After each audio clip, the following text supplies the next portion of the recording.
শুভ সকাল আমার প্রিয় বন্ধুরা, কেমন আছো সবাই? আশা করছি সকলে অনেক বেশি ভালো আছো। আমরাও না বেশ ভালো আছি। সকাল সকাল ইন্ডাকশনটা চালিয়ে দিয়ে অনেকটাই দুধ গরম করে নিচ্ছি। যেহেতু সকালবেলা দুধ দিয়ে গেছে অনেকটা পরিমাণে, তো ভালো করে জাল করে নিচ্ছি। আর এদিকে দেখো ডাল, তেল, তারপরে লাল বাতাসা, ছাতু, সস, তো এগুলো এখন জায়গা মতো গুছিয়ে তুলে রাখবো।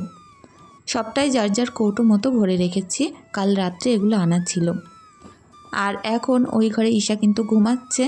আর অফ ক্যামেরায় আমি সকালে ঘরটা মোটামুটি গুছিয়ে ঝাড়ু দিয়ে নিয়েছিলাম। আর এখন যেহেতু ঈশা ঘুমাচ্ছে আর আমি দোকানে যাব, তো তোমরা হয়তো অনেকেই জানো আর অনেকেই হয়তো আমার নতুন বন্ধুরা জানো না যে আমার নিজের একটা ছোট্ট ব্যবসা আছে, যেখান থেকে টুকিটাকি আর্নিং করে আমি আমার ওই বাচ্চাদের খরচ চালাই। দুটো বাচ্চার খরচ তোলা কখনোই তো সম্ভব না, কারণ সেখান থেকে বিশাল কিছু আর্নিং আমার হয় না। ওই কোনো রকমে কষ্ট সৃষ্ট করে হয়তো কিছু হাত খরচ আমার ওঠে। তো যাই হোক, বুঝতেই পারছো মধ্যবিত্ত সংসারে হাজব্যান্ডদের কম ইনকাম থাকলে মেয়েদের কিন্তু আলাদা কাজ না করলে হয় না। তো ওই বাচ্চা দুটোর কথা চিন্তা করেই নিজেও একটা কাজ করি, আর ওটা বলতে পারো একান্তই আমার নিজের বুদ্ধি দিয়ে দোকানটা করা ছিল। তো স্বনির্ভর গোষ্ঠী থেকে ছোট্ট একটা লোন নিয়েছিলাম, যেটা নিয়েই দোকানটা শুরু করেছিলাম। তবে ওই যে বিশাল ভালো চলছে তা নয়, মোটামুটি হারে চলে, যেটা দিয়ে ওই টুকিটাকি খরচ ওঠে। তো যাই হোক, অনেকগুলো জামা কাপড়ও কেচে নিয়েছি, এগুলো প্রত্যেকটা মেলে দেব। আর এর মধ্যে ঘরটা যেহেতু চিপচিপ করছিল, মুছে দিয়ে আসলাম। 2-3 দিন করে ভালো রোদ্দুরই উঠছে না, আর পুরো ঘর যেন একটা ভেজা ভেজা ভাব থাকছে। তো সব কিছুর মধ্য দিয়ে অনেকটাই কষ্টকর ব্যাপার, দোকানে যাওয়া, সংসারের রান্না বান্না, বাচ্চা সামলানো, আর সন্ধ্যাবেলা করে নিজের ভিডিওর কাজ। তো তারপরেও চেষ্টা চালিয়ে যাচ্ছি যে সুন্দরভাবে সোজাভাবে বাঁচার জন্য, যাতে করে অন্তত নিজেদের খাওয়া পড়া মাখাটা সুন্দরভাবে চলে যায়। তো এদিকে দেখো অনেকগুলোই জামা কাপড় আমি কেচেছি, আর আজকে আর কাচাটা শেয়ার করতে পারলাম না, কারণ বললাম হাতে অনেকটাই সময় কম। এই কাজগুলো করে রেখে আমাকে আবার এক্ষুনি দোকানে চলে যেতে হবে। তো চেষ্টা করছিলাম যত সম্ভব 8টার মধ্যে কাজগুলো শেষ করতে। প্রত্যেক দিন হয়তো যাওয়া লাগে না, হাজব্যান্ড যেদিন বাড়িতে থাকে সেদিন আর যেতে হয় না। তবে ও তো সপ্তাহে 2 দিন কি 3 দিন হয়তো বাড়িতে থাকে, কোনো কোনো সপ্তাহে 1 দিনও বাড়ি থাকে, আর বাদ বাকি দিন আমাকে এরকম কাজ গুছিয়েই বাচ্চাদেরকে নিয়ে চলে যেতে হয়। সিমরান বাড়িতে থাকে না, ও তো স্কুলে থাকে, স্কুল থেকে সোজা দোকানেই নামে। আর আমার বাড়ি থেকে দোকানটা বেশ অনেকটাই দূরে। তো এদিকে দেখো বিলে মাছেদের অনেকগুলো খাবার খেতে দিয়ে দিলাম। যেহেতু রান্না করব, হাঁড়িতে কিছুটা ভাত ছিল, সেগুলো আজুর করে পুকুরে খেতে দিয়ে দিলাম। তো তারপরে চলে আসলাম এখন বাটনা করতে। তো ওই যে সংসারের সকল কাজকর্ম 8টার মধ্যে গুছিয়ে আমাকে আবার রান্না করে বেরিয়ে যেতে হবে, ওই কারণে না সবটা শেয়ার করতে পারলাম না।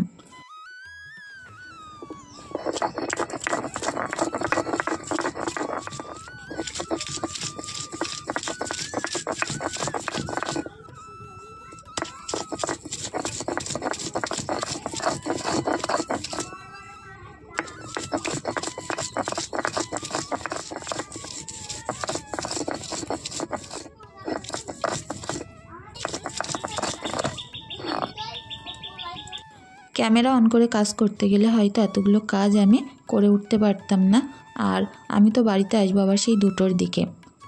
সেই সময় এসে যদি রান্না করতে যাই বেশ লেট হয়ে যাবে। তো ভাবলাম আজকে আর খুব একটা বেশি কাজকর্ম তোমাদের সঙ্গে শেয়ার করতে হয়তো পারবো না, তবে যতটুকু সম্ভব চেষ্টা করলাম ভিডিওটা কন্টিনিউ করার জন্য। তো আদা রসুনটা বাটনা করে এদিকে মাছটা ভাজতে দিয়ে দিলাম, যেহেতু ফ্রিজে 2 পিসই মাছ ছিল ওইটাই রাঁধবো। আর আজকে আর কোনো রকম মাছ নেই ফ্রিজে, ওই 2 পিস মাছ আর একটুখানি মাছের তেল। আগের দিন যে মাছটা আমি কেটেছিলাম সেখান থেকে একটু তেল বেরিয়েছিল পেট থেকে, তো সেইগুলো চচ্চড়ি করব, ঝাল চচ্চড়ি। আমার মেয়েরা ওই মাছের তেল যে চচ্চড়িটা করি অনেক পছন্দ করে। তো 2 পিস মাছ দিয়ে একটু ফুলকপি বেগুন দিয়ে করব। আর এদিকে মাছের তেল চচ্চড়ি করার জন্য বেশ বড় সাইজের একটা পেঁয়াজ কুচিয়ে দিয়েছি। এর মধ্যে দিচ্ছি 2-3 কোয়া মতন রসুন থেতো, আর বেশ বড় বড় সাইজের রসুন। তো দেখো এগুলো একটু লাল লাল করে ভাজা করে নেব। আর এর মধ্যে তুলে দিলাম মাছের তেলগুলো। এর মধ্যে অল্প অল্প দিল আছে আর পুরোটাই তেল, তো এটা খেতে প্রচুর বেশি মজা হয়। আমি যেহেতু তেল ছাড়াই এখন খাবার খাচ্ছি, এটা আমার অনেক বেশি পছন্দ, তারপরেও না খেতে পারবো না, এটা ভেবে অনেকটা খারাপ লাগছে। তো যাই হোক, আমার মেয়েরা খাবে। এর মধ্যে একটু লঙ্কার গুঁড়ো, নুন, হলুদ, একটু জিরের গুঁড়ো দিয়েছি। আর এই তেল চচ্চড়িটার মধ্যে দিয়েছি কটা কাঁচা লঙ্কা। আর আমার বাচ্চার খাবারে আমি সবসময় গোটা কাঁচা লঙ্কার ব্যবহার করার চেষ্টা করি। আর গোটা কাঁচা লঙ্কা কিন্তু স্বাস্থ্যের পক্ষে অনেক ভালো বাচ্চাদের। তো দেখো এদিকে সুন্দর করে আমি ভাজাটা কমপ্লিট করলাম, করে এখন নামিয়ে নেব। উনুন কিন্তু খুব সুন্দর জ্বলছে। এই পাশে ভাতটা বসিয়ে দিয়েই ওই পাশে আমি আস্তে আস্তে করে করেছিলাম, কারণ কি বলো তো, ওটা যদি আস্তে আস্তে জাল লাগে খুব সুন্দরভাবে হয়, আর যদি বেশি জোরে জাল লাগে পুড়ে পুড়ে যাওয়ার একটা সম্ভাবনা থাকে আর একটু তেতো লাগে। আসমাত সর্দার প্রোফাইল থেকে কোনো এক বোন আমাকে কমেন্ট করেছো, সে নাইটি এবং চুড়িদারের ব্যবসা করে এবং হোলসেল দেয়, যেটার অনেক বেশি প্রাইস কম নেয়। নাইটি হচ্ছে 120 টাকা আর চুড়িদার 300 টাকা। আর পরের ভিডিওয় অবশ্যই কমেন্ট করো যে তোমার বাড়ি কোথায় এবং কোথায় তুমি ব্যবসাটা করো, তাহলে যদি আমার কোনো ভাই বোনেরা নিতে চাই তোমার কাছ থেকে অবশ্যই নিতে পারবে। আর আমি চেষ্টা করব তোমার ঠিকানাটা বলে দেওয়ার জন্য। যাই হোক বোন, অনেক ভালো থেকো। তোমরা যদি চাও তোমাদের ছোট ছোট ব্যবসার কথা আমার সঙ্গে শেয়ার করতেই পারো, আমি যদি সামান্য উপকার তোমাদের করতে পারি। কারোর উপকার করা, কারোর থেকে উপকার পাওয়া অনেক ভালো লাগে। তো যাই হোক বন্ধুরা, সকলেই অনেক ভালো থাকো।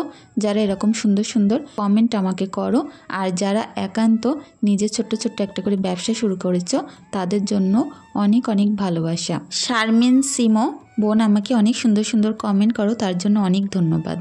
ডলি বোনকেও জানাই অনেক অনেক ভালোবাসা।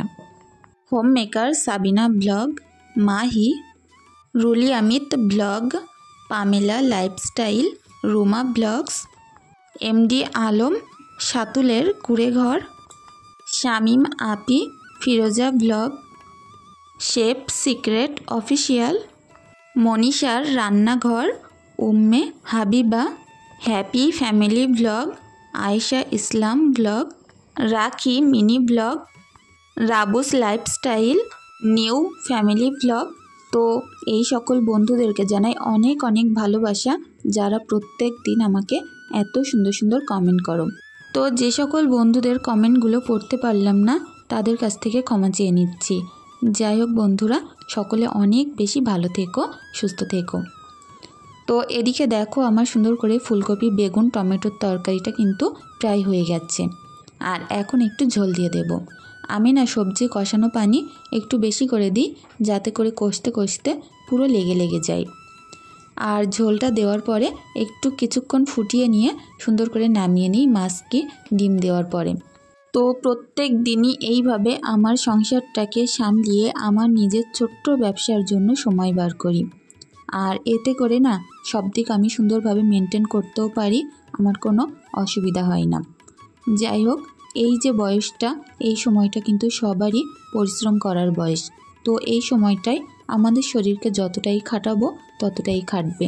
আর যদি ভাবি এখন থেকে আমাদের অনেক বেশি কষ্ট হচ্ছে, তো এর পরবর্তী যে টাইমগুলো আসবে না, সেখানে গিয়ে আমাদের কষ্টটা বাড়বে বলে কিন্তু কমবে না। তো সেই কারণেই চেষ্টা করি শরীরটাকে খাটিয়ে নিজের সংসারটাকে পরিপাটি করে রাখতে। তো ওদিকে আমার সবজিটা হয়ে গেছে, এদিকে মাছের তেল চচ্চড়ি, আর এদিকে স্যালাড। তো এখন চলে এসেছি দোকানে, আর এই হচ্ছে আমার ছোট্ট দোকান, যেখানে আমার দিনের অনেকটাই সময় কাটে সংসার ছেড়েও। তো যাই হোক, এই ছিল আমার দোকানের ভিডিও। তো তারপরে চলে আসলাম বাড়িতে, আর বেশ অনেকটাই বেলা হয়ে গেছিলো, তারপরে কোনো রকম না আর ভিডিও শ্যুট করতে পারিনি। তো খাওয়া দাওয়ার পরে একটুখানি শুয়েছিলাম, আর সেই টাইমটায় সিমরানের পড়ার দিদি পড়াতে এসেছিলো। তো চলে যাওয়ার পরে ভাবলাম এখন যে ভিজে জামা কাপড়গুলো তুলেছি, এগুলো প্রত্যেকটা ঘরের এই যে কোণে, বারান্দার কোণে আমি এরকম মেলে দিই। আর এখানে যেহেতু বেশিরভাগটাই ঈশার জামা কাপড় মেলি, যাতে করে কিন্তু অসুবিধা হয় না। প্রত্যেকটা জামা কাপড় খুব ছোট্ট ছোট্ট। তো হাজব্যান্ড কিছুটা ফল নিয়ে এসেছিল, সেগুলো একটু সুন্দর করে গুছিয়ে নেব। আর ডালিম কটা আগের দিনকার ছিল। তো আজকে একটুখানি এই যে আপেল, তারপরে লেবু, কমলা লেবু, তারপরে কলা আর নিয়ে এসছে আঙুর। তো এইগুলো একটু সুন্দর করে পরিপাটি করে গুছিয়ে নেব। যদিও বা আমার মেয়েদের এটা শেষ করতে করতে প্রায় 3-4 দিন লেগে যাবে। তো যাই হোক, ওদের একটু খাওয়ার পরে অল্প করে কেটে দিই।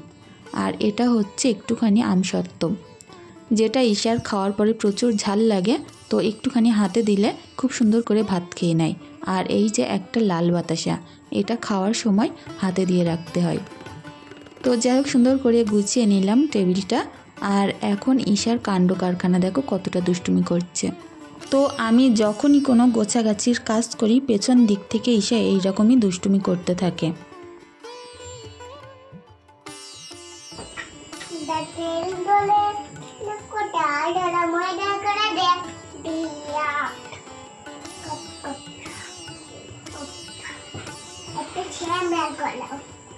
আমি মুখে দেবো, আমি দুঃখ হয়েছে। তো যাই হোক বন্ধুরা, আজকের ভিডিওটি এখানেই শেষ করছি। সকলে অনেক বেশি ভালো থেকো, সুস্থ থেকো, আমাদের জন্য একটু দোয়া ভালোবাসা রেখে যেও। ধন্যবাদ।